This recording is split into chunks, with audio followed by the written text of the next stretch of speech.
really enjoy the what's a good way to put it? It's just the sense of community that people will have at mostly coming through organized play. You've got your online groups, you've got uh, people who know each other locally, but having the YCS, WCQ, these larger events, and you'll see the same people. There's people that I've known have been playing since Upper Deck days, Billy Brake, a bunch of those guys. And, like when I first saw them, they were quite young and they've gotten older. But to see them keep coming out, that's just enjoyable to me. So it's Um, it's the recurring theme. it kind of is, and just people really enjoy it. Some people enjoy being angry about it, but they're still there. They're still complaining about it. They're still showing up with the deck. They're still playing, and I enjoy being part of that. It's got to get frustrating though sometimes hearing the Oh online yeah, sometimes it community. does. Now, why are you like the most active employee in the community? What makes you always want to stay in touch with the community base? Like, yeah, you said that you don't work with R&D, so why with your position? I think a big part of it was before I started working uh, as a contractor for Wizards of the Coast. When I was just originally started out playing Pokemon, they had some customer service guys, the master trainers, who interacted a lot with the community, and that made a really big impact on the brand. When WotC lost the brand, when the Pokemon took it back,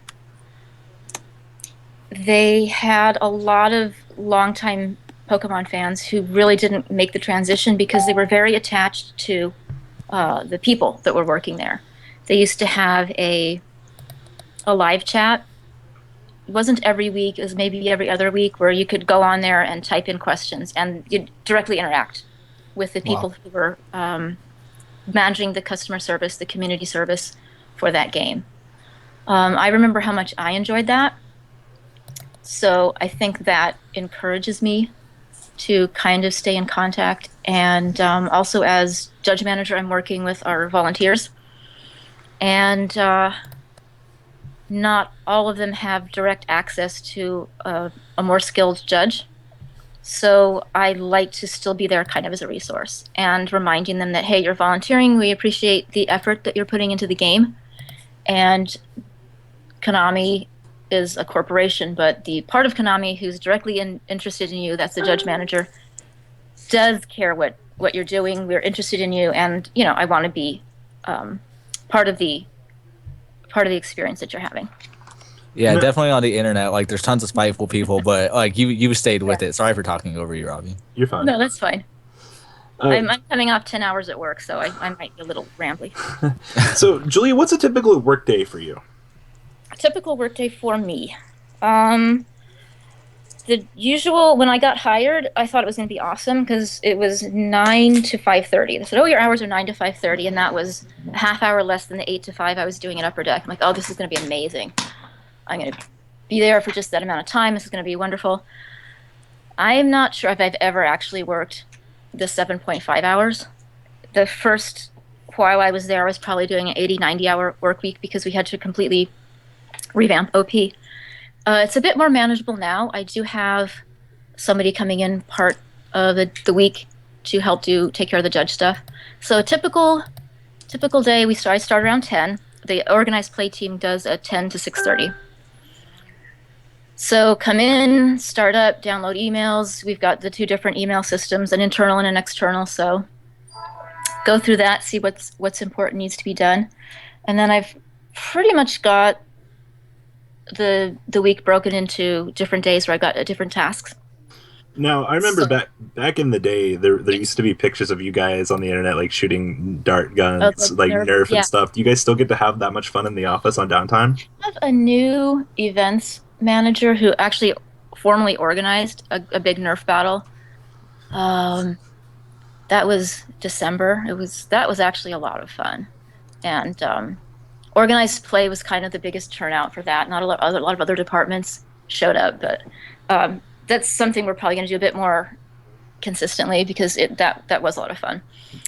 We used to be in cubes, now we're more of an open office, so we tend to just throw the darts. But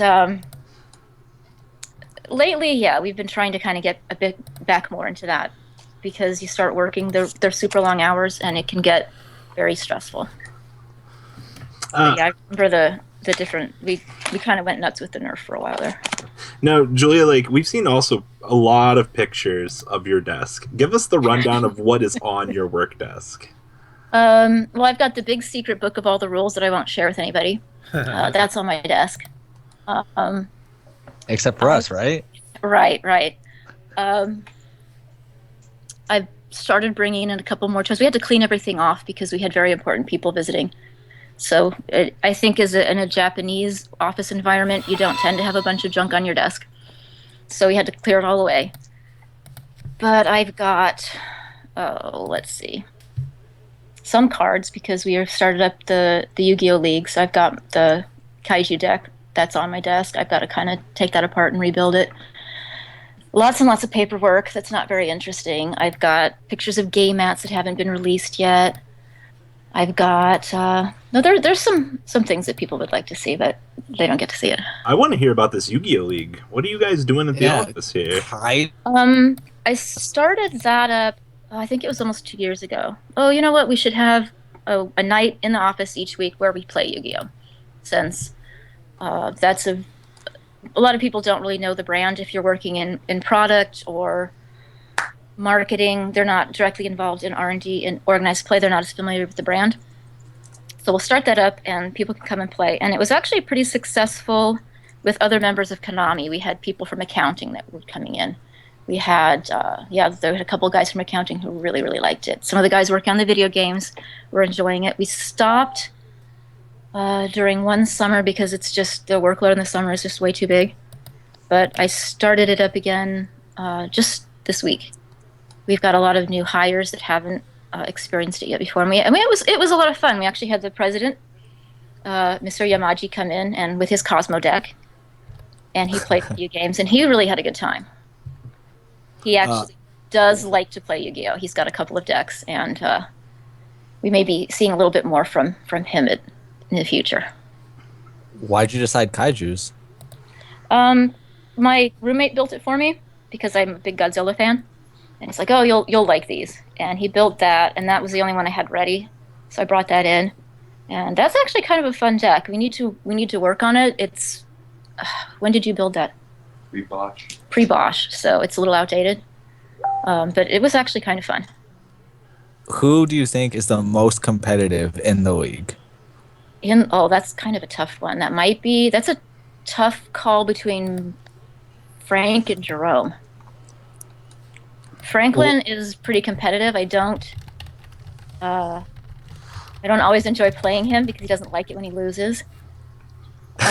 Rome does not like to lose. Jerome doesn't lose very often. He's pretty good. Although it looked like Mike was also clinging very hard to the determination to win. So I'm not as competitive. But I'd have a hard time choosing between Franklin and Jerome. Now, I've seen it come up in the Twitch chat now. Can we get any spoilers about those game mats that you were talking about? I am currently working on 3 for the judge program. For the first time, I want to offer 2 volunteer reward mats. So judges have a choice of 1 or 2 when they're being rewarded for a premiere event. And then, of course, the travel assist mat, which is usually the really fancy one that judges who are spending a lot of money traveling will get. Yeah. So those are currently with the designer. I'm really hoping they'll be done in the next week or so, since I'd like to be able to have those printed in time for the UDS Invitational. Yeah, talk about that. I know that we wanted to ask about it and you wanted to bring it up. The UDS, it's in LA, right? Yes, this Invitational is in Los Angeles. And for those who don't know, since the last one, not very many people showed up, even though somebody were invited. What is the UDS? That is the tournament series that actually I worked on. We wanted to add a kind of another, more like a player's reward program through organized play. So There are a lot of different games that have an open series or a tournament series where you're accumulating points. Ours is a bit unique in that you don't have to earn the points strictly through a qualifier for that series. You are able to get them from the organized play in which you're already participating, tier 2 events. Regionals, YCS, WCQs, all of that, you're accumulating the points, and you can redeem that for free entry to an invitational tournament with a pretty good prize. That belt is a very nice item. What made you guys choose Dark End Dragon for the prize card? Oh, the SJC card? Yeah. We had some. Well, aren't they? They're super rare, aren't they? They are. Prior to the YCS, to changing the tournament from SJC to YCS, we only made a super rare. Ah, I was curious on the history of that. Ultra rare, they're ultra rares. I get it mixed up. I had it backwards. Ah, fair enough. I've just been so used to only giving out the super rares to anything less than the YCS winner that I didn't even think of it. But no, it's the regular SJC prize card. Now, what's something else that you want to give to the community? I know in your position, you really enjoy being attentive to the events and things like that. But what's something else that I want to say you want to push for to get, but like I don't want to go to like that underlying meaning. Just like what's something personally that you feel like you want to give the game? Well, we finally got sealed play. Man, I wanted that forever because I've loved that in other games that I've played. It's been an uphill climb because a lot of players don't understand it very well. I've found that people who play Yu-Gi-Oh tend to play Yu-Gi-Oh. They're not always card game players playing other games, so the concept is a little bit weird. And if their only experience with it was sealed pack at a sneak peek, they go, "Oh, well, you can't play sealed with Yu-Gi-Oh. It doesn't work." And a lot of them were a bit leery of Battle Pack. So that was something I was really, really pushing for, and I was glad when we finally got that. What would I like to give I'd really like to give the players a policy document set that they'd read. Oh, we were talking about that earlier. Yes. How much time have you put into that project? Yeah, I got stuck with that when I first came on board, and it's been with me ever since. I've not been able to hand that off to anybody else, but that's okay. Creating the policy documents in the beginning, I didn't have a whole lot of time to work on them. A little known fact people don't realize is I started at Konami early March in 2009, 2010, 2009. We had our first SJC 4 weeks later. That was the basic policy documents, basic tournament software, judge shirts, judge program, TOs put in place. I mean, the venue rented that was pretty fast. But for actually creating, maintaining policy documents, it takes more time than I have, which is why we haven't had an update since 2013. But I've actually been working on a new one.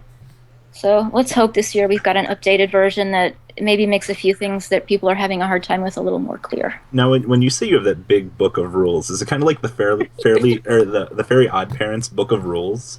Probably. I actually don't have a big book of rulings. It's just a joke. Oh, There's a number of people who will message me, "Oh, I have a rulings question for you." I'm like, "Well, I cannot answer it." And so people in the office are like, "Well, you just open up your big magic book with all of the rules in it that you won't share with anybody and read it." People think I have that book, but I really don't. No. Go ahead.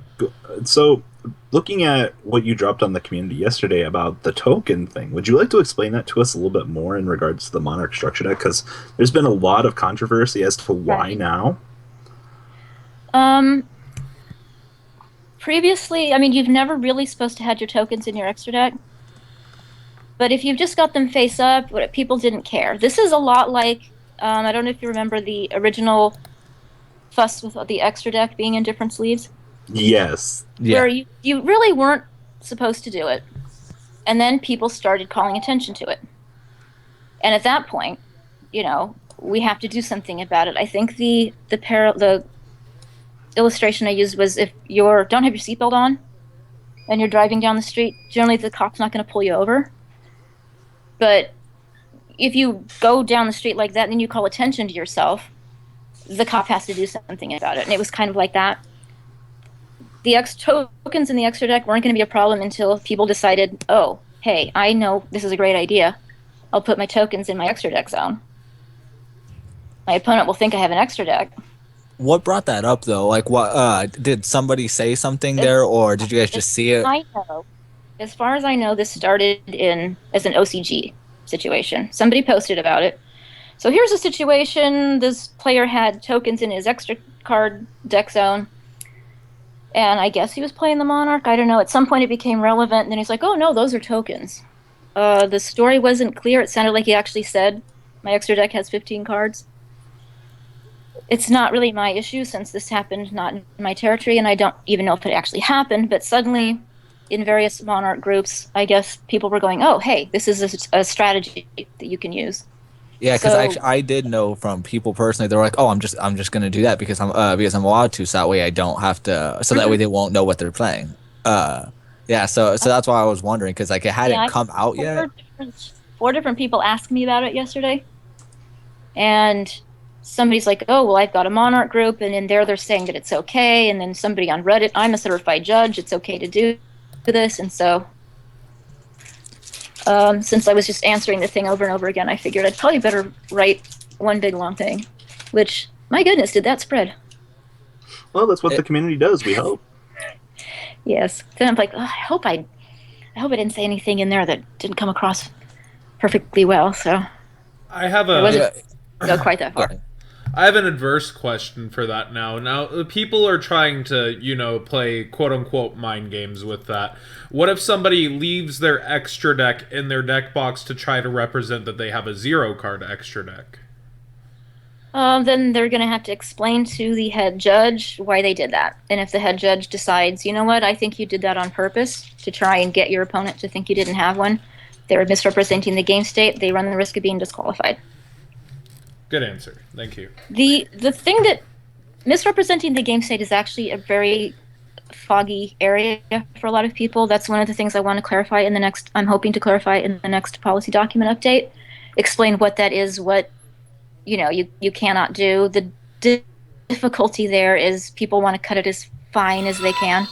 Like I'm just within the rules, but I'm almost breaking them, which is kind of sad, but that happens. Well, most If players you're tend doing to. something because you want to mislead your opponent, you shouldn't do that. Well, It's you're going to run the risk of a DQ. the player base tends to look for outs in any situation that'll give them an unfair advantage. It's Yes, they do. just Well, some. some of them do, yeah.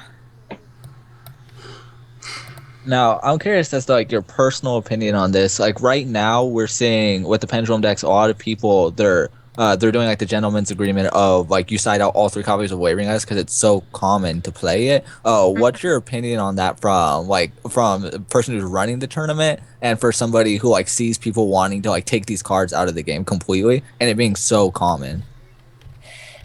I personally don't care if people are going to say let's not put whatever card in our decks. I feel like I've got better things to worry about. That's me personally. I can't say that's like a company-wide view. But you'd have a hard time convincing me as a player to do that because I tend to not think my opponent's got my best interest at heart. So if you're like, hey, let's side out whatever, Yeah, as a I'm competitor, you probably wouldn't not think going to that. agree because, yeah.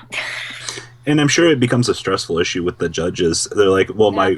we agreed to this, but like, there's no proof of it," and then you're Uh-huh. just. No, that's a super fun thing to when you walk over. This player's saying this and this player's saying that, and you don't have any proof of either of it. Somebody's gonna hate you. How do you handle like for example if in one game somebody says that like they'll all agree to side out three wavering and like another one shows up but it's shown like it's clear that they agreed to it, is that at all like, oh, would that fall under misrepresenting the game state because it's clear that they had agreed to terms like that, or is it because it's outside the actual game that they're choosing to do that? Is that not an issue? That's a tricky one. The contents of your deck are not considered public knowledge. Yeah. You cannot lie about something that's not public knowledge. Somebody could lawyerly argue that, hey, I can lie about that, and I'm not violating any rules. At this point, Oh, hi, Jack. I don't want to play with you. The cat wants me to play with him. Um, at that point, it's going to be up to what the head judge is going to decide to do to you. You shouldn't lie. My personal thing is you don't have to answer or agree or discuss something that's not public knowledge. In fact, you should not. But you shouldn't lie about it. But to be assumed, you can only hurt yourself in certain Yeah. situations. I would be. That's you think you're kind of being smart in gaming the system, but you could very easily end up with a disqualification, and goes into the penalty committee, and they might go, you know what? I think this guy was really just trying to mess with his opponent. That sounds like cheating to me, and you're taking a 1 year break from the game. Find a mind game that's a little more ethical, I guess. Now you say that like with that it's just like a 1 year ban. Do you guys have an actual system to where say you get caught like two cards in your sleeves and you think it's cheating? Is that just an automatic 1 year ban or is it really case by case? It's case by case. I actually read through every DQ report that comes through North America and Latin America since it is a judge issue, and I want to monitor what they're doing. Very, very rarely does a DQ report come in that I read and go, oh wow, that should not have been a DQ. As far as how many end up in a suspension, I've never really taken count. Not every DQ will end up as a suspension. It's going to depend on how the form was filled out and do we think this person's going to do it again and that kind of a thing. But Now, a little bit of shift of question here, since we have a lot of the judges watching. How much experience do you consider a judge to need to have to start to judge, become a head judge? What's the typical ladder that a judge climbs to, I guess, quote unquote, reach the top of where they can be? Well, there's really two different kinds of systems. You've got your locals, which are largely unregulated by me because I am actually not psychic. The basic starting there is like you walk into the store, hey, I want to judge.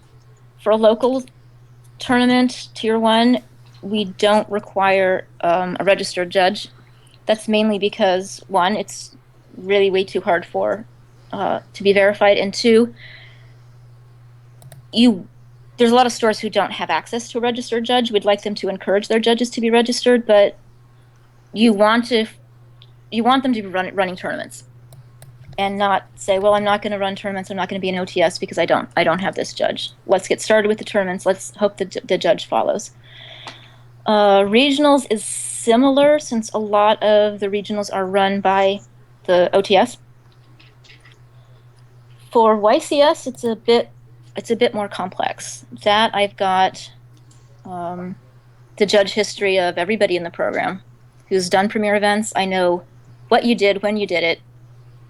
I'm watching how you do. I'm thinking, okay, 2 years from now, I think this guy might have what it takes to be a head judge. So I'm continuously moving people along that track, hoping to get them eventually to the point where they're going to head judge. Not everybody's going to be able to do that.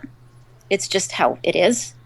There's a very specific skill set that you need in order to be a head judge. And quite honestly, not everybody wants to end up as a head judge. I used to head judge out of necessity because I was the only person there capable of doing it. I was super happy when I trained enough people that I didn't have to do it anymore. I was much happier. I'm just going to go here, be a floor judge, be the deck check, do whatever. Right. I don't need all the extra responsibility. Now I've got 9,900 judges to deal with, but for YCS, it's actually a very involved process before you get to the level of head judge. I want the judge to have a successful first event. So I'm not going to put anybody in that position unless I'm really sure they're going to be able to handle it. I know this is coming up a lot because we brought out of the banned players thing. Obviously, recently we had players get banned because of posting stuff on social, or at least assumed posting stuff on social some people media. Got hit for the spoilers. Yeah, they're asking about that. Why can they be banned for that? It's theft of information, really.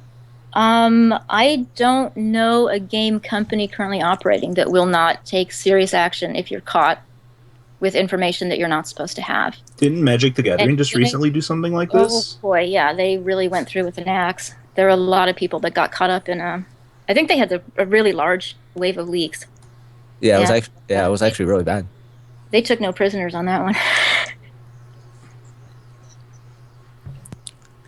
Just But why in this? What was different here? Actually, I can't say how many people have for certain been banned in that. I know it's in the policy documents, but 3 years as well Hmm. for the OS players. There's a scale of time served depending on offense, which I cannot remember if that's in the penalty guidelines or not. Cheating will generally get you a year to 6 months. It depends on what you did. It depends on how cooperative you were. Were you going to be like, you're confess, yes, I did it? Did you make the judge sit there for 2 hours trying to make you break? Well, nobody takes 2 hours. You'll notice on the list, you'll see unsporting conduct, cheating, unsporting conduct, severe. Severe usually has 2 to 3 years. Severe is things like theft, fighting, that kind of thing. An offense like that, you're going to get a bigger suspension, and the possession of the spoilers is viewed very much like theft. fair enough. You say possession of them? Now remember, if somebody's getting access to the card information early, they're going to go build, they can build their deck. They can plan ahead. They can go, hey, you know what? I topped the tournament because I already knew. I've been playing with these cards for 3 months. You say it's not really that big of a deal, but it is a big deal.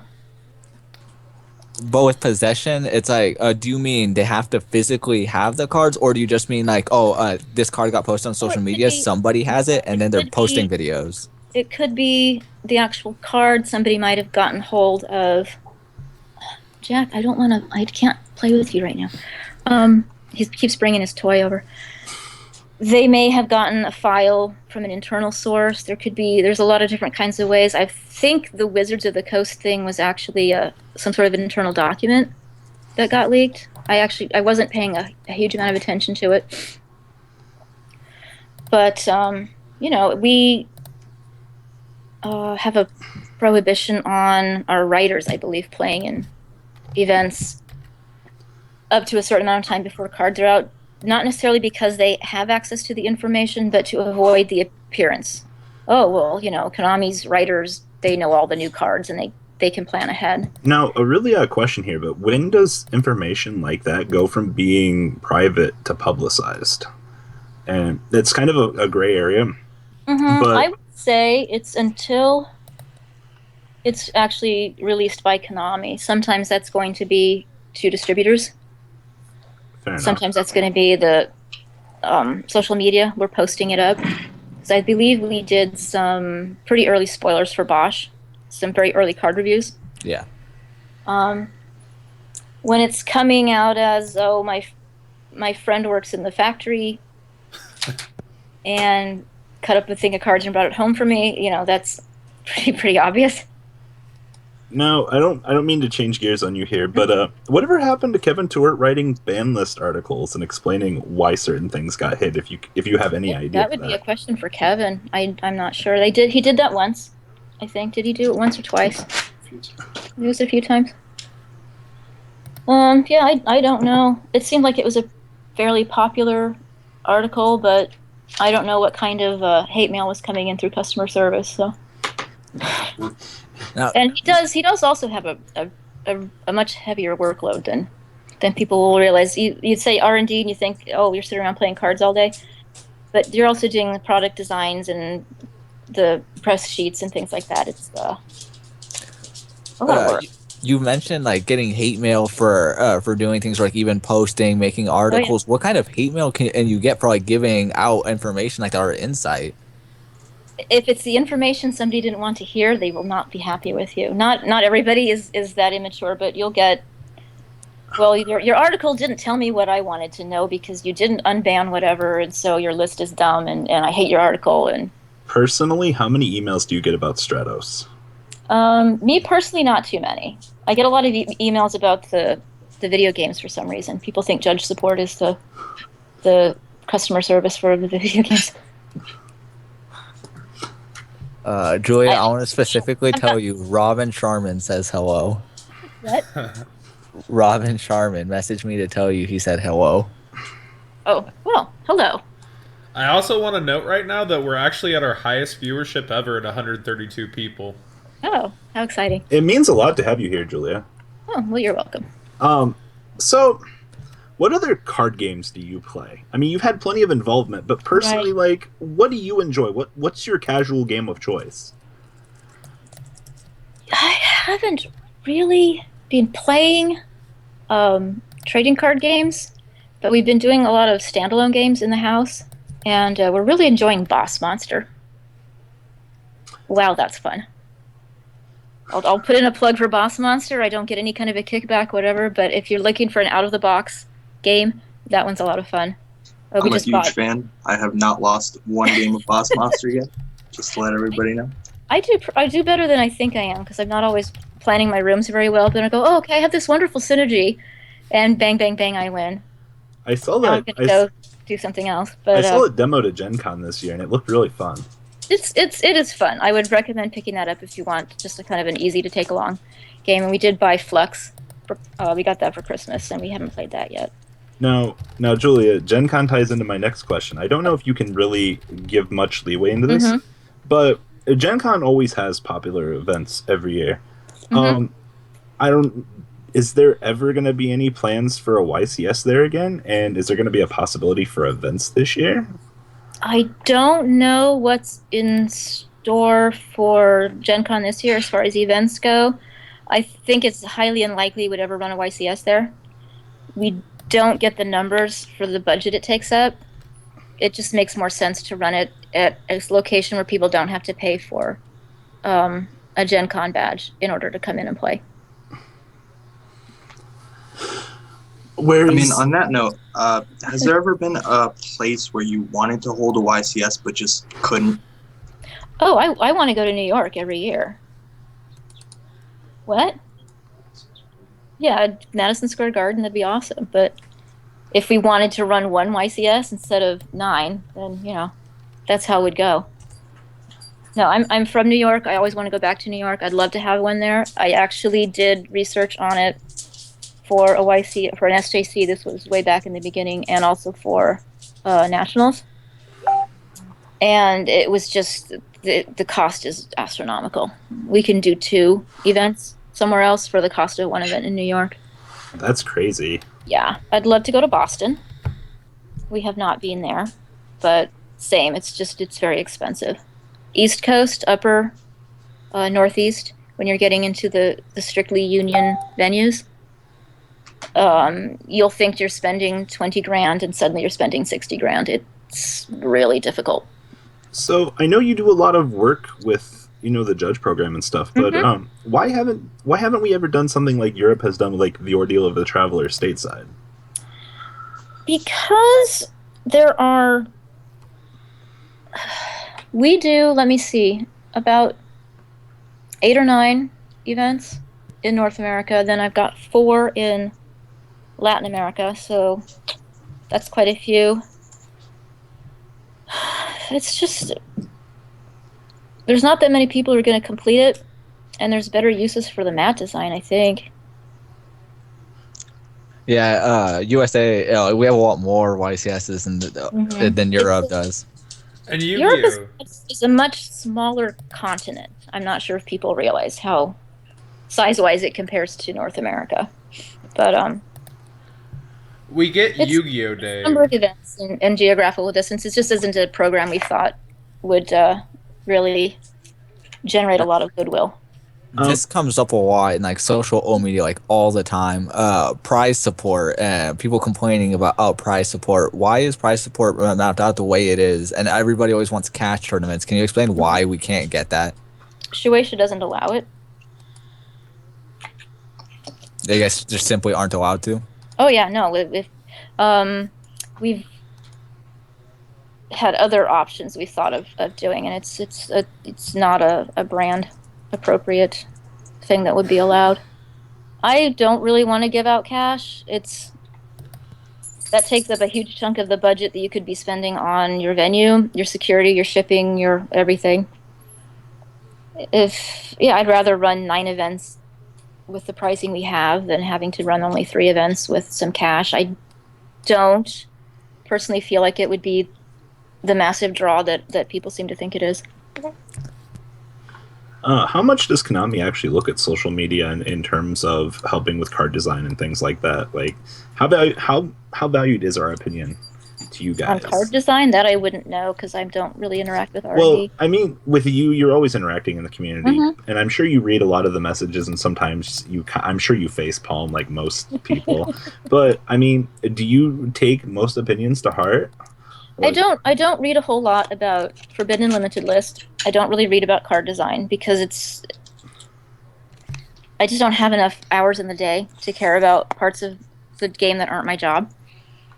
For organized play, I listen. A lot of people have ideas that just are they're making out of a lack of knowledge of how the events are arranged or how much it actually costs. I can remember having multiple conversations where people are like, "Oh, but you 800 people paid $20 to get in, so this is all the money you're making," and they don't understand that the venue's not free, and the pricing isn't free, and the tables and chairs aren't free, and all those judges didn't, I'll just give you money and donate my time, and you don't have to give me anything in return. And Konami employees, we fly out for free and we pay our own hotel. It's expensive kind of thing to run. So a lot of people are coming at it from an idea where they're not kind of aware of how it works.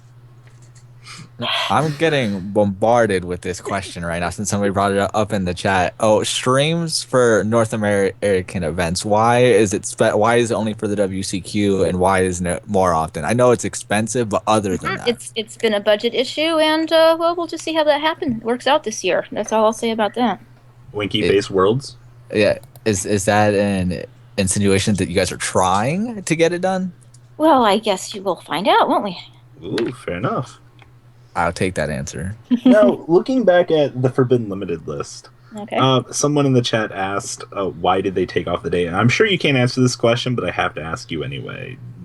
Is there any reason for that you know of? I'm sure it gets annoying getting bombarded with. Part of the decision to do that, my understanding is it's avoiding issues where you're stuck in a format that's not working, or striking a format that works beautifully, and now we have to change it. But it's been hard for players because they've been used to that schedule. Yeah. It's like it's morning. It's time to feed the cat. And I'm like, well, I've just put food out for you to eat whenever. Yeah, but you used to just feed me at this time, so I got to wake you up anyway. It's a little bit like that. They're expecting a list. They're owed a list. They have to have the list now, and it might actually not be in their best interest to have it right at that moment. Banlist season is a nightmare. It's not something I can really talk about in knowledgeable with any kind of actual knowledge, but that's the sense I've gotten. Yeah, I'm gonna go way back here, back to the talking about draft. Draft was really popular in the top between the people that I've seen that were actually at the top drafting. But the common consensus with a lot of people that I know is that they felt like Battle Pack 3 or wasn't the best set for drafting. Do you feel like that could be an issue in it, or would you even entertain the idea of having only for top a specific set for drafting meant for that? That was a very convoluted question. I think a lot of the hate on draft came from people who weren't actually playing it. Well, I heard that it wasn't any good. I didn't play a whole lot with Battle Pack 3. 1, I enjoyed. 2 was fun. 3, I didn't get a whole lot of practice in with. I did like the all monsters are the same type.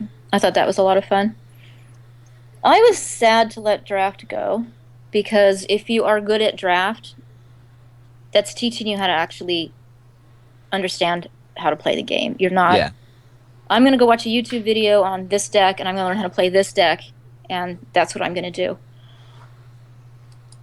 Draft really teaches you a bit more thinking about how to play. If you can become good at draft, most people who are good at draft are also very good at constructed. Personally, I was always better at limited play at the different games I was in than constructed. I enjoyed that, and I had kind of the mind that worked with it. So I was kind of sorry to see it go, but the number of people who appreciated it and understood the benefits were being a bit drowned out by the people who weren't so keen on it. I can't really speak from experience as to if I didn't think that Battle Pack 3 drafted well. It seemed to be working really well in the office. R&D was enjoying it. I'd kind of walk in there and watch them sometimes. But it certainly wasn't getting a positive response from the player base. Most of which I didn't tend to see in the top, but, you know. I feel like the main complaint from people was that it, quote-unquote, hurt deck building and like the innovation of deck building, because like you just have to build the deck then not to win the tournament but to get to a specific point. But I think that's I personally think that opinion's wrong, but that's most of what I heard. The competitive player in me agrees with that, and they want to play that deck. They don't want to have to switch and learn how to play another one. I would actually disagree that it hurts deck building, because I think that actually improves your ability to not take somebody else's deck and play it, but to actually go, oh wait, do you know what would work even better? I never thought of this, but I'll put this card in instead. That's where you're getting the innovation, when you're not just taking somebody else's build. And if you are not building decks with a lot of different kinds of cards, that's going to get rusty. So you're viewing adaptability over just net decking and changing. Yeah, I think that makes for a better player. That's my opinion, and some people will disagree, but that's probably just because I was always really good at limited. What are your personal thoughts on like not having a deck list for top cut for the YCS coverage? Like, would you rather have it or not have it? I don't. I'm not on the coverage team, so I don't know that my opinion particularly counts. When I worked on metagame, we always typed them up and posted them. Yeah, they get posted anyways. I don't see any terrible great harm in doing it, but yeah, it's definitely not like a big issue. There's reasons against, so that's what people want to see. They want to see the deck list. Is there any reason why they were stopped for the current point in time? What's that? Is there any reason why the deck lists were stopped being posted? No idea. I'm not really working too much with the coverage group. Somebody asked if you can tell us, or if you know, what is the process for choosing prize cards? What's that like? Oh, that's pretty complicated. It's a simplified version. Well, there's certain cards that are eligible, and you might go, well, and the criteria is pretty narrow. We don't want to do a situation again like what was it? Crush card. Yes, that was the one. It was trap card, really awful, powerful. Yes, that was awful. I mean, everybody wanted to go and play and win that, but it sucked, because if you had them, then you're going to go get more, and it really pissed a lot of people off. There were more people angry about that than happy about it, and we never want to see another situation like that. We'd get pretty good support from the players turning out for the tournaments, where we don't have to try and completely destroy the game in order to get them to play. But you also don't want to have just a terrible card, because then nobody cares about the prize. It needs to be special, but not too special. And it needs to be available for that use and not to go in a product. And it's a lot harder of a process than people will realize. It can take months to, starting with, here we got a pool of these 5. Okay, well, we can't have those. That can't use. And then you've got this one. Oh, no, you can't use that one. Here's these other ones. No, the process will start. We have the new prize cards in August, but the process will start late spring. People always ask, but what about Herakti? What about it? Where is that in the pool? Is there any chance for it to actually come out as a prize card, or that I don't know. There are cards that the TCG has the license to. There's cards that the manga has license to. And so there's some that we will not be able to, if it's a manga card, the reprint, you never going to know when that's going to happen. So that's somewhat outside Konami's control. Oh, Does that work with the? Who does that go through though? Shueisha. All right. What a lot of people don't know is Konami doesn't own Yu-Gi-Oh! We license it. Yeah. And we license specific elements. We license TCG and TCG accessories. now, would We you? can't make shirts. Well, we make the Dragon Duel. We can make a prize item, but we can't make figurines. We can't make clothing. We can't make wall murals. Well, I guess we do. We hang them up at the events, but I miss banners so much. Now, would you personally like to see the return of the Yu-Gi-Oh! World Championship video game series as what it used to be? I don't know. The difficulty there was actually getting the people qualified. It was kind of a nightmare. I've experienced it in two ways. One, working at Konami, and then once, holy smokes, maybe 2005, something like that. When was the well, no, the marketing company that ran the mall tour. Yeah, do you remember when that was? 2005. They landed the contract to do the playoffs for the video game. And the great plan they came up with, they're going to do tournaments at Toys R Us. And this was back when you needed a link cable for your Game Boy. That's how long ago this was. And so they subcontracted a bunch of the people who worked on the mall tour. And here's your district, and you're going to manage, these whatever amount of states. And you're going to call up Toys R Us, and you're going to instruct them on what to do. And you had to do online training for then they're going to hire models, like temp models, to actually go in and run the event. And it was a fiasco. It was just awful because you'd train one bunch of temp employees, and then they'd not want to do it. And you have to train another bunch, and then we had replacements showing up who didn't know what they were doing. And I thought I was here to judge a beauty contest. I'm leaving. No, you're here to run a video game tournament, and it was awful. They've done it online, and that was hard too because people disconnect and they do this and they do that.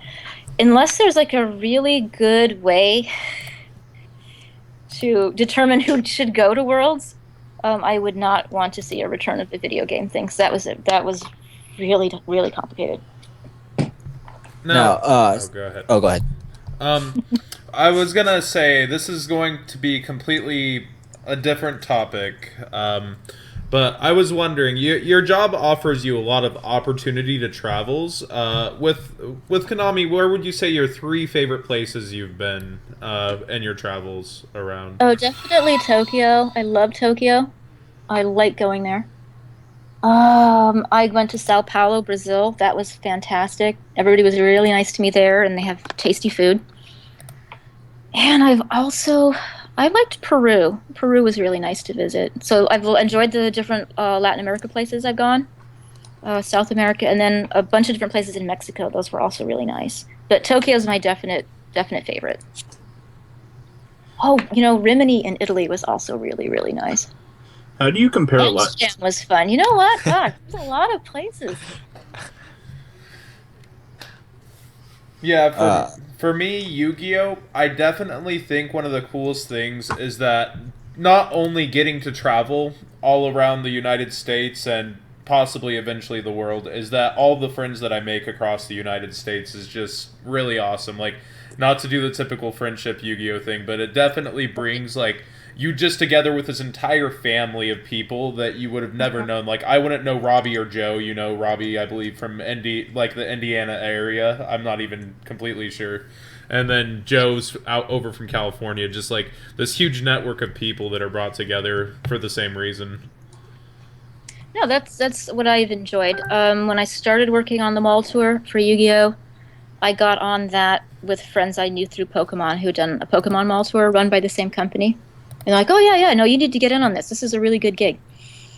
And so I got hired along with Jason Grabermeyer. And then, oh, we're expanding. We need more people. And so I brought in more of my friends that I'd made through Pokemon.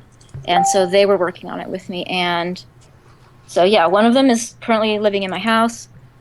My other roommate, Frank, I met through Yu-Gi-Oh! He was a judge and I was a judge. Jason Grabermeyer used to live in my house through Yu-Gi-Oh! Well, for Pokemon. Jerome lived in my house when he first moved out here. That's another Yu-Gi-Oh! There's quite a few of the friends I've had for a long time that I've met through card games, one or the other. And it's one of the reasons I still love to go to events. It's a long weekend, it's a lot of work, but I'm always really excited to see everybody.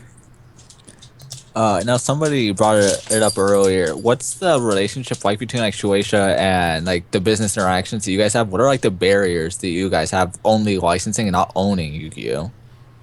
Well, if you own a brand, you can do anything you want with it. If you license a brand, there's going to be terms, things you're allowed to do, things you're not allowed to do, and depending on your licensor, some are more hands-on as far as we need to approve everything you're doing, and some are a bit more flexible. So it'll take longer to do something because you've got to go through multiple levels of approval.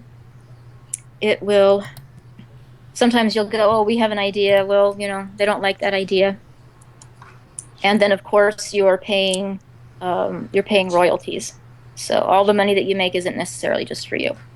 Yeah, so if anybody doesn't understand, that just means that that's even more strain on the budget than for you guys, right? Yeah, it's I hear a lot of people, oh, well, it costs 5 cents to make a pack of cards and you sell it for this much and that's all the money you have and you won't share it with us by giving us cash price support. But it's not quite that. It's not quite that simple. No. Yeah, that's definitely interesting. Now, Julia, how do you feel the Latin American judge team is coming along compared to America, per se? I'm so proud of them. You have no idea. When I was at Upper Deck, there was not a whole lot of support for Latin America organized play, not even for product distribution. We had our work cut out for us when we were taking over. I remember that there was a kind of a back and forth between Upper Deck and Upper Deck International, which was the Upper Deck division in Europe, as to who should really be handling Latin America. So there just wasn't the support. When I started up the judge program in the US, I had, in like 2 days, I'd managed to get about 300, 400 people on the judge list, just because I knew a lot of people. I knew their background, I'd been judging with them, other people could vouch for them. That was pretty easy. We did not take control of the game in Latin America until it was about the summer of 2009, because Upper Deck International, that was Upper Deck in Europe, which was a separate company, so it was weird. They were still kind of maintaining control of Latin America up until the time for nationals, and then they just dropped it all on our lap. So I had to go in basically blind. I'm going to assume these judges know what they're doing, and we're just going to go. I did travel to all of the events that we were running earlier, met as many judges as possible, talked to Devere, that's the distributor. Who have you been working with? Who have the stores been working with? Trying to get an idea of who knows what they're doing. But they were functioning kind of in their own community. They didn't have the same 6-7 years of premier event experience that judges in North America had. But the growth has been exponential, and I've got really some of the best judges that I have worked with are in the Latin American communities. I'm so proud at how far they've come and how hard they work. And they're just doing a fantastic job. And it's harder because I'm not as directly accessible. There's a language barrier. I don't speak much Spanish. I'm learning a little bit. I don't really speak Portuguese, so the communication isn't always as clear. But we've got a set of judges down there who really, really care about the game, really care about organized play. They're happy to have it, and they're working really, really hard to grow the program. The YCSs and the regionals, the success that we're having in organized play in product sales, a lot of that really does hang on the job that the volunteer judges are doing on there. People have been asking about this. What do you? I don't know how much you can actually give insight on this, but how do you feel about like obviously you know that there's like online platforms where people go to do that are free. What are your opinions on that? Having like you guys already have like released like I think two forms of that before, Mm-hmm. and do you think it's good for the game, or do obviously it's not as good for your the company, but do you think it's good for the community in the game? I'd love for us to have a comparable program. I know Magic Online does really, really well. Are Same we with ever going to Pokemon. have something quite that? Oh yeah, and Pokemon Online is amazing. I know they've got a lot more people working in their office than we do. I'd love to have that be us at some point. I don't use the unlicensed dueling platforms. I feel like that's not appropriate. And if you're going to then have people go, oh well, I never have to buy product again. I'm just going to play online for free. Well, at some point you need to start buying some packs if we're going to run organized play, if we're going to have prizes, if we're going to have tournaments, because we need to. That money's got to come from somewhere. Now, obviously you got you know about like Hearthstone being so popular, just like it took off so fast. I Why do haven't you played think it this was one. able to do that as You know, compared to like Yu-Gi-Oh? I really wouldn't be able to tell you. I've noticed that a lot of people are playing it. I've never downloaded. I've never tried it. I haven't paid a whole lot of attention to it. I've gotten very tired of seeing it in my news feed.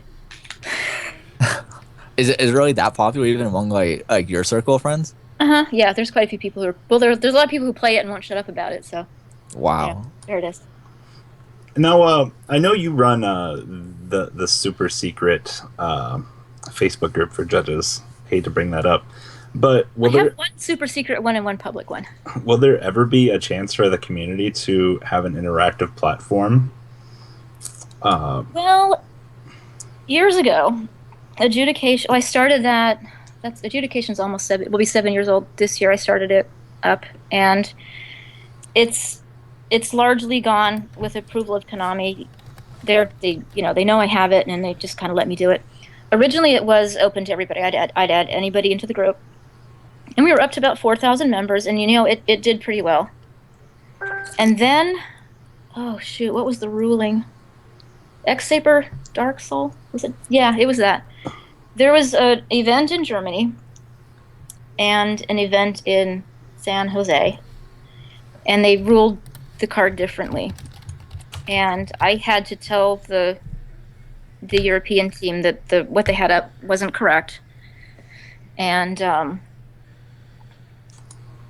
I don't know why I had to do that, because they just said, yeah, contact them and tell them that they shouldn't post that that's the new ruling, because that's actually not right. Anyways, a whole lot of people got really mad at me or at Konami, whatever, and so they just swarmed adjudication and just started destroying the place. So I had to start kicking people out. And at that point, I kind of just lost my temper. I'm like, all right, if you're not a registered judge, I'm kicking you out. That lasted for about 2,000 people. Then I got tired of it, going through the list and kicking people out. If a community could behave themselves, maybe. But at this point, I've just got judges or people who have the same name as judges in there, because I feel like at that point that you kind of need to do what I'm telling you to do, because I'm in charge of your program. It's the natural unruliness of the 16 to 30-year-old. So I don't know if anybody's ever going to want to just take on a community on an official level. Mine is strictly unofficial. It's an unofficial group. Would I ever start opening it up to everybody? At this point, I don't know. I've been doing this job for a long time, and I'm getting very tired. So, how do you feel about the Middle East joining some part of the? I believe it'd be probably the Europe branch, but I isn't? believe so. Yeah, I actually had my first judge from Saudi Arabia got registered yesterday, so I think that's pretty exciting. Is there anything cool you want to see from the Middle East with them being so young and starting? With how developed everything else has been, is there something like you're looking forward to and excited from there? Well, I think they've probably been playing casually.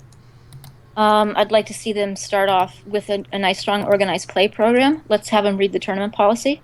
I'm really hoping somebody Yeah. will do it. Well, do they go through you or Europe? I am pretty sure it is Europe. as far as their distribution and their organized play. I had a question about like the Nats location. Obviously, you guys just announced it. It's Pittsburgh, well, WCQ, not Nats. And why Pittsburgh? Or is it just is it something you guys wanted to do, or is it just like the best location? And Well, we looked at a couple different locations. It's going to come down to availability on the correct dates. Remember, for KDUS, we're scheduling 3. yeah, We have Central America, South America, and North America, and they've all got to fit in an appropriate time frame for people to get visas to come and participate in Worlds. Enough time after the end of the regional season so Frank can get all of the regional paperwork processed. And it's not as easy to find a location that's going to fit in your budget, hold that amount of people, and is close to a reasonably populated part of the country. We do like to have it accessible for Canada as well. We digressed from that with Nashville last year, which, I think that was our highest attended ever. That was a beautiful venue. I really liked. I hope they'll let us back. You guys threw cards all over the floor. Pittsburgh we've been to twice. It's worked out really well as far as lodging and price of the venue, and a really, really nice facility. So I'm not unhappy to go back there. There was another place we were looking at that I was hoping we'd go to because there's a restaurant there that I just love, but where was it? Not a good reason. I'm not going to say because maybe we'll have another event there later this year. We're banned from Minneapolis, right? Yeah, that guy that fucking punched the wall. We were banned from Minneapolis for a number of years. Yes. How did you feel when that guy punched the wall? Wow. My first thought was, I'm glad he didn't break his hand, but he barely missed the metal stud in that wall.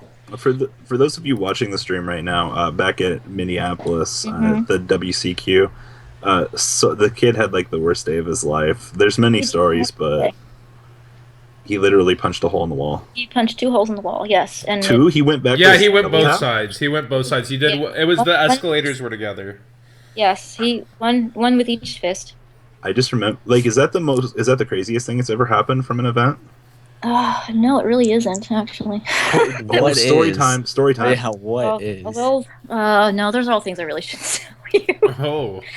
The wall punch was you'd be horrified at what people will do it. Are these stories that can be considered public knowledge that other people would know about that won't get you in trouble? Some people probably do, and there's the ones that get uploaded to Hip Hop World Star Gaming or World Star Hip Hop is World Star, and then there's ones that people don't find out about, but. Sometimes if you go, hey, we haven't had an event at whatever, and that was a really nice place. Sometimes that's because something really awful happened, and you guys didn't know about it. What about San Diego? We never get events there. San Diego's really expensive. It is really expensive. I like going to San Diego, though, because I like to go to the zoo, and I like to go to Tip Top Meats in Carlsbad. No, Julia, someone in the chat asked what your favorite deck or archetype is in Yu-Gi-Oh! I'm sure you've got to have something that you really enjoy. Yatagarasu, right? I love I hate Yatagarasu. Oh my gosh, when that got banned, I was so happy. I like dinosaurs.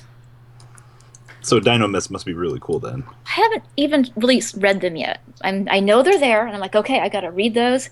When I played on the mall tour, I tended to do really fast aggro decks, which was great because people sat down thinking I was playing Harpies. Nice. Got them. But as the archetype, the monster thing, I like dinosaurs. Now another question here: who is one of your favorite players in the community? One of my favorite players in the community. I tend to be biased because I like the ones who judge too. Because I spend a lot of time around them. I'm really fond of Jarrell. I've always thought Billy Brake was a class act. He's a really good player, and he's got zero sense of self-promotion, and he just doesn't need to. I'm always happy when I see him at an event. But I like AJ Takela. Maybe not just because he's your brother, but A lot of the ones I do like who've also judged, but I'm always happy to see Billy.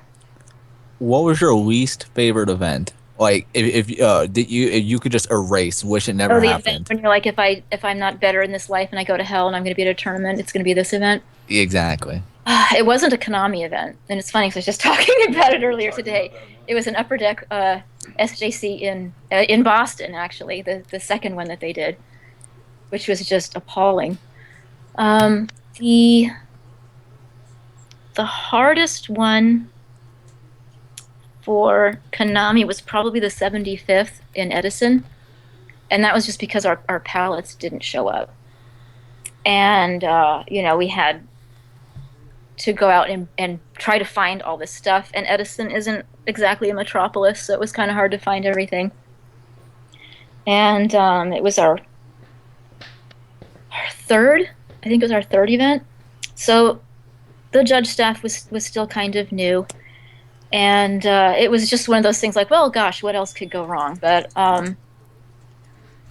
it ended up not being so bad. I've got judges who that was their first event and they're still judging. Bless them. That's A actually lot like of a the legendary event a lot of now. the players didn't realize what we were dealing with. But as far as just like, oh, I just want to lay down and die, that was probably that one. Wow. Now, Julia, I want to go into a little bit more personal note here, but give us some background on your family. On my family, oh, I have a twin sister who looks nothing like me. She is a teacher. She's been a teacher for multiple years. She teaches special ed. There's an awful lot of crossover in the kinds of stories we tell about what happened to us at work. More than you'd realize. Two younger sisters. My parents live in Utah, and I have one daughter. Only one And daughter? then I've got, yes, but she's perfect, so it's okay. And then my created family that I have here in California would be Frank DeBrito and Christopher Takela, who live in my house. So, how are the crazy adventures of Julia's house? I know you said you play many games, but like I'm sure you've got some stories that are really cool and interesting. I love Frank. Oh yeah, Yeah, Frank's the man. yes. Um. Well, it's actually kind of a nice place. There's an awful lot of Yu-Gi-Oh cards here. There's an awful lot of other things here. There's two cats, and we need to do the dishes. That's about it. Is there ever any chance of you making an something like Ghost Trick Spectre again for another charity auction, like Frank did quite some time ago? Yeah, I actually wanted to do hats, like do some different like Yu-Gi-Oh monster themed hats and use those. I still have my Dance Dance party for the Wii U from Konami for that. Excellent. That was honestly one of the coolest things, though, Julia, was the creativity that you put into that project, though. I miss that. I miss my old intern. I actually have more fabric to make another one. I just haven't gotten around to doing it. The next one I want to make it so you can put him on a helium balloon so he'll float. So, outside of Yu-Gi-Oh, what are some of the talents that you have? I know you're awesome in sewing, crafting, and things like that. But what else is there to you? Before I started working in TCGs, I actually ran my own costume design business. So I do like to design and sew. I used to draw and paint. I really don't anymore because I'm just tired and I kind of have lost it. But at some point, I want to get back into that. At Comic-Con, I bought some animation software. So we've kind of tried to come up with some little short scripts of animation to try out. But now I'm thinking maybe I need a better computer to try to do that. I just got a Photoshop subscription and I want to try doing that again. But the work hours are pretty long. Now, when you're at events, is it cool to see cosplayers? I like to see them because that used to be, on a professional level, that was something that I did. I wasn't a cosplayer. I just built them. I like to build them. I don't necessarily love to put them on and run around. I do that on Halloween. I do that for Bats Day, but I would feel like I don't think I want everybody staring at me at a con, but maybe maybe someday I will convince myself to dress up for Um, Comic-Con or something like that. But I do like to see people's costumes. I like to look at them on a workmanship level, and I also like that degree of engagement where you're enjoying the brand and you're participating in something else you like. Maybe it's the making of the costume or the wearing of the costume, and you're also expressing that through the brand. And so I do like to see people dressed up. Now, in your experiences through the judge program, what's been the hardest format to, I guess, with judge interactions and questions? What's been one of the hardest ones that these players have had to go through with the judges and judges with players? Every format there's something. What would be the hardest one? Infernities was a complete savage pain. Because people would set Everybody like, oh, we want you to go and check the cards. So I remember that just making me pull my hair out. Now, Is that a thing that you guys would actually do, though? No, Yeah, I didn't think so. no. They were saying that, oh yes, have a judge do it. I'm like, no. You know what the judge needs to do? The judge needs to be judging, not checking your opponent's cards every. Were there ever actually That was a road I didn't want to go down. Where we're just gonna have a judge monitoring everything everybody does.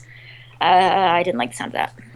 and someone else asked, are there plans for higher qualifications like RC3 and PC2 exams? Yes. Before I finish up the PC2, which I have started, I want to completely revamp the policy documents. There's some things that really need clarifications. There's some policies I'd like to try and get changed, and the presentation of the information I don't think is working very well because there's a whole lot of people doing stuff they're not supposed to do. So I think that's my priority more so than the PC2. But yes, I do want that, and I'd like to see the level 3 testing eventually. Now, at Gen Con or I believe it was 2015, did you actually get the chance to hang out with Kazuki when he was there? And have you ever met him before? That was Comic-Con, right? Yes.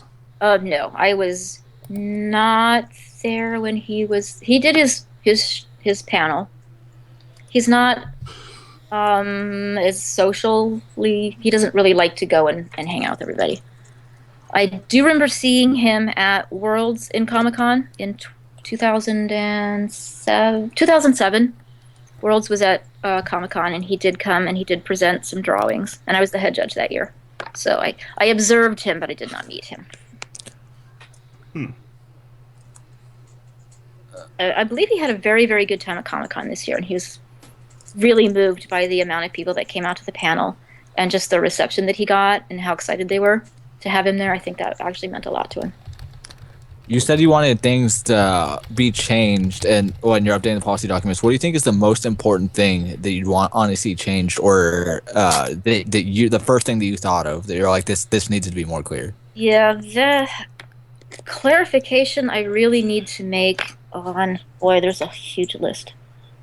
Run it down. We have time. I know, but now I've tuned it out. I blocked it out of my mind, actually. Altered art cards. People still aren't getting that. What was the other one that I was just... No, don't you get it. Don't you get it.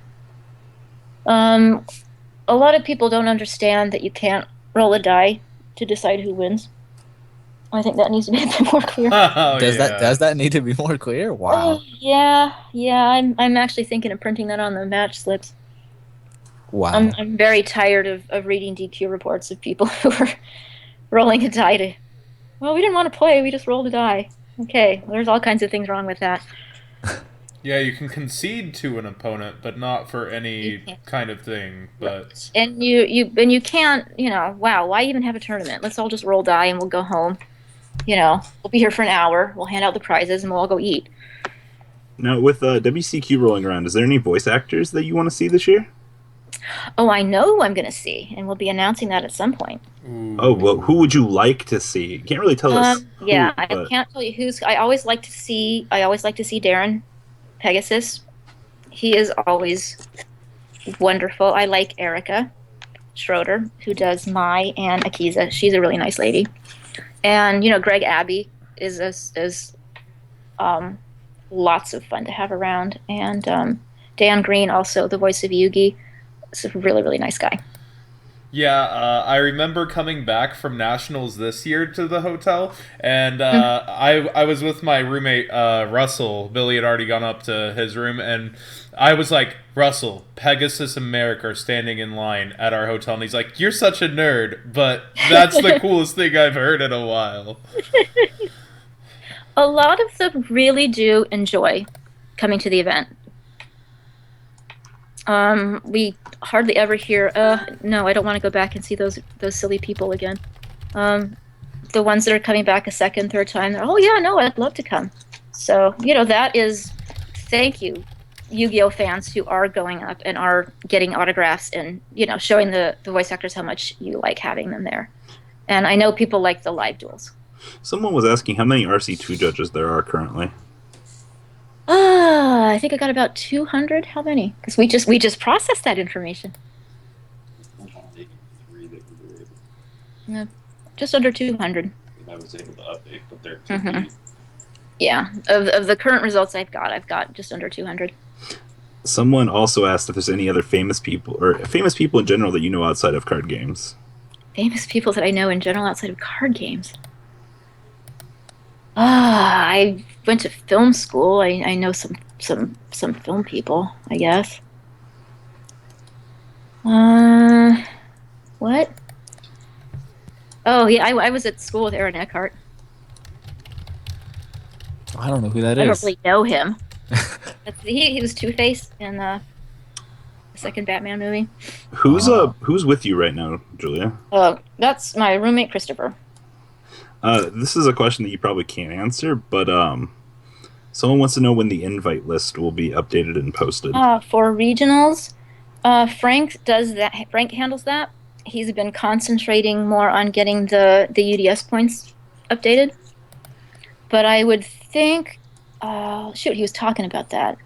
Probably March, we're going to start seeing the invite lists go up. If you qualified, if you filled out your invite paperwork, you really don't have to worry that the region. We've almost never had a regional TO not send in his paperwork. The paperwork comes in, it gets processed. So I'm trying to think, did anybody ever really not manage to get in there? And we're pretty diligent. I wouldn't expect to see stuff before March, though. So we're gonna give this a few more minutes and take questions from the viewers. Told me, half an hour. Sorry, Julia. It just kept going and going and going. I've been enjoying this. You've been giving us really good, insight, and it's something that a lot of the community doesn't actually get the chance to, engage with. Well, I think there's a very popular idea that, people are working at Konami and they don't really know about the game and they don't really know anything and it's just a big corporation. There are quite a few of us working there who have been involved with the game as a player, as a judge, as somebody who enjoys the brand for quite a while. So, I don't mind talking about that, and you can kind of go, it's not just a whole bunch of people who don't really care about it. Most of the people who are in there in organized play, and also some of the R&D and some of the other guys, we've been involved with the brand for quite a while, and I want to see it stick around. I'm not ready for it to end anytime soon. Not because, I will lose my job. I could go get a nice job designing shoes or something like that and see prettier people, but I would really like to keep working with Yu-Gi-Oh! I'd like it to continue to be a strong brand. Shout out to Earl. I'm sure you remember him. I do. He said he was going to listen. Hi, Earl. Julia, is there anything that you want to say near the end of the stream here? Anything? Shout outs? Anything? Nope. I'm hoping that people are going to be enjoying the premier events this year. Keep informed about the Ultimate Duelist series. I think that tournament is going to pick up, and I worked pretty hard on that, and I'm excited about it. We've got some new things that we have not ever done before coming later this year. Whoa. I'm not going to tell you what they are. There's some organized play things, and there's some other things, and it's going to be no hints? No. Any idea when we'll know about them? hints at a timetable. One of them should be relatively soon. It's something that we had talked about earlier. The other really cool thing that we've been working on for a long time, I forgot when we're going to launch that. That's probably not going to be later in the year. But no, it sometimes it takes a while from idea to implementation. But there's some new stuff we're going to do this year that I think is going to be pretty exciting. I have a last question, and then Okay. what are your thoughts on Zodiac Duelist? Well, I've blocked it from my news feed. That's a good step. You're an But you're admin an with admin. it blocked I on know, your but news feed. that was the thing. It's like my entire news feed was adolescent boys, and it was just getting really overwhelming. I try to swing by once or twice a week, just kind of skim if we've announced something. I might go by to see if people are talking about it, if they've got questions. People have gotten better at not tagging me and everything. If I were actually going to admin, the membership would drop severely, but that's not my problem, so I don't tend to deal with it. I just kind of go, we're not all that bad. One more question for you, Julia, from me here. Actually, two. First off, what's the hardest ruling or decision that you've ever had to give as being a judge? The hardest. Oh, man.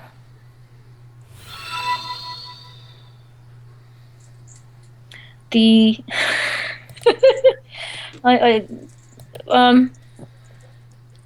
oh, there's a lot of candidates for that. What do you mean by hardest? Like the most difficult to answer, or the hardest person to deal with? Both. Both. I had judged nationals in 2006. With the year it was in San Francisco, 2000, the Austin Coleman one. I think that was 2006. And I had a judge come up to me and go, "Well, we have a situation over here at this table, where the opponent had drawn extra cards, but maintained he had not added them to his hand, and the player who was calling the judge said no, he'd added them to his hand, and he needs to have a game loss." The table judge who took the call said the guy had a card in his hand, and he had his hand of cards in the other hand, so I believe he did not combine them. The other guy was claiming, oh, he combined them, then he took that one out really quick. But listening to both stories, they decided that it was the card had not been combined, so they're going to resolve the problem appropriately. And the player wanted to appeal because he was very angry about this.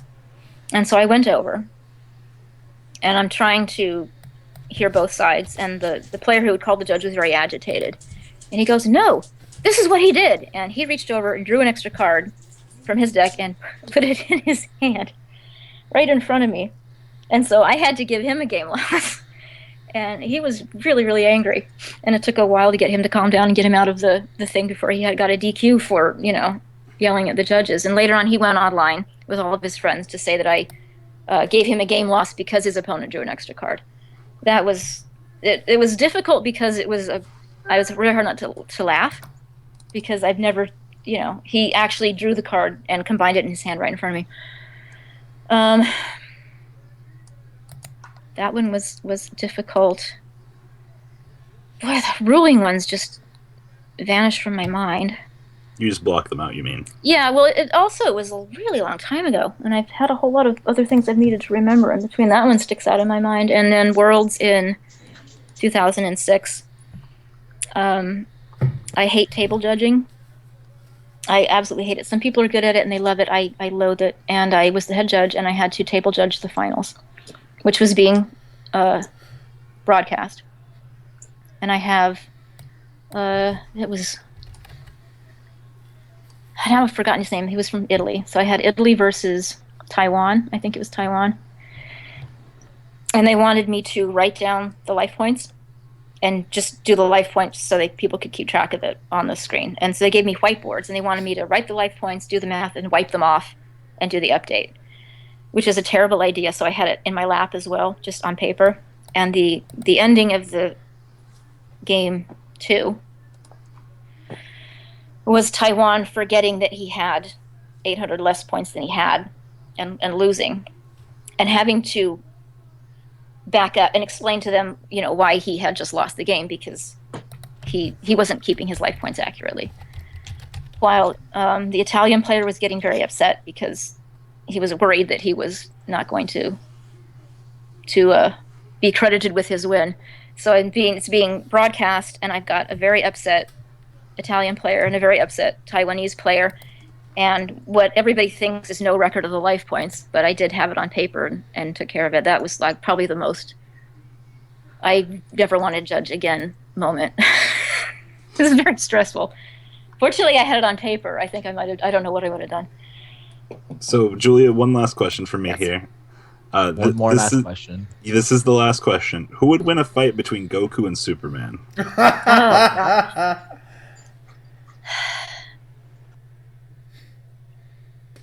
That's a tough one.